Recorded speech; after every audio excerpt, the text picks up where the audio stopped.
All right, so a quick video about this. So I did get the question about the boost.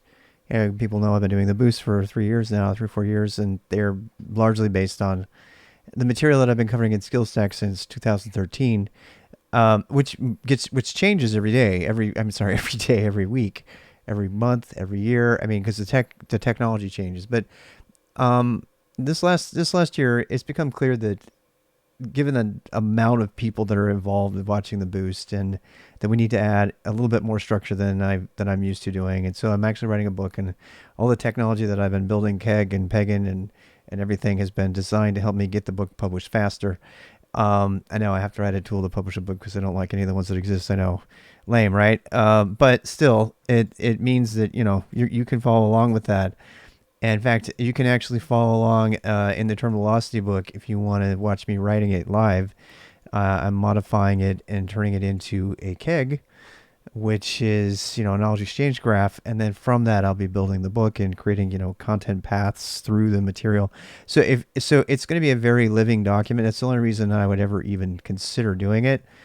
Right now it's called Book Dash Terminal Velocity, but I'm going to remove the word book because it's not going to be a book. It's going to be a keg, and that will be the new home for it. So you can go check that out if you want. That is not there, but the point of it is that the content that's going to end up being in the videos will be there, and I'm hoping to actually probably not right away, but but when we do the videos, beginning May the 4th every year, they will be based on the terminal velocity, and they will be guided by it, and we will be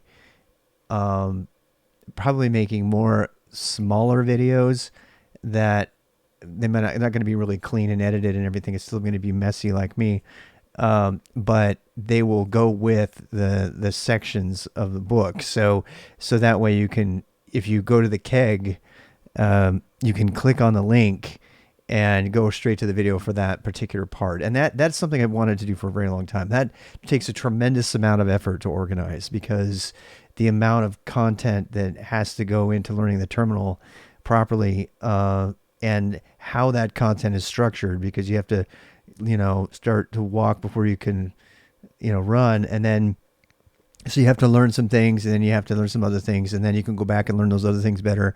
And that cycle of learning the terminal has been something that's plagued me in terms of organizing content, helping people learn. And frankly, it's been very frustrating for people since the beginning of time, because there's no easy way to jump into learning the terminal. You just have to have a terminal, and you have to have Linux, and how do you get it, and what do you do, and do I need Bash or Zshow or Vim or NeoVim, and all of these things. There's like a million decisions to be made, and this is at least hopefully a path through that decision-making process, which includes consideration for things that I normally don't recommend for beginners, like NeoVim. But why you would use it, why you would use Emacs, about that kind of thing. So the short answer is, yes, you can go back through the boost content, but if you have extra time, but if you have other time you want to spend on something, you want to spend that time on something more productive in some other way, you can do that. And people still send me random thank you saying, oh my God, I got a job from you because I watched your boost on YouTube video. And that's fine. But I still feel like it could be better. It could always be better. So I guess what I'm not saying don't do it, but I am saying, that it's going to be more important that we get the terminal velocity book done, and that people have something that they can really hold in their hands and then move forward with. So that is the most important thing. The most important thing for you to do is to watch the development of the terminal velocity book and see where it ends up and what's changing in it, stuff like that. That's the most important thing. The second most important thing, if you're asking my opinion, would be to go through the boost videos. Now, there's this other question about, well, what happens to Go? Are we going to still cover Go? And we decided in the boost in 2022 that we are not going to do Go programming in the boost. And that's where it came back to the question of, well, what are we even going to cover at all? Right. And that led me to, and I can share this with you really quickly. That led me to make this Excalibur drawing about, Unix container. This is kind of like the actual content that I suggest that you learn. I mean, everybody's got a different opinion on this. This is my opinion. Okay. So it's an informed opinion, but the beginner boost used to be the Unix beginner boost. This is really going to become terminal velocity now, right? And then if you should probably learn Python first, which we've always done, and then go or C. You can go any kind of direction you want to go with that. This is the.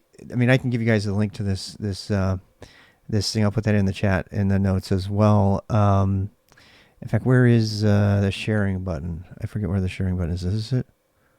Is this the sharing button? All right, copy view only. Share link close.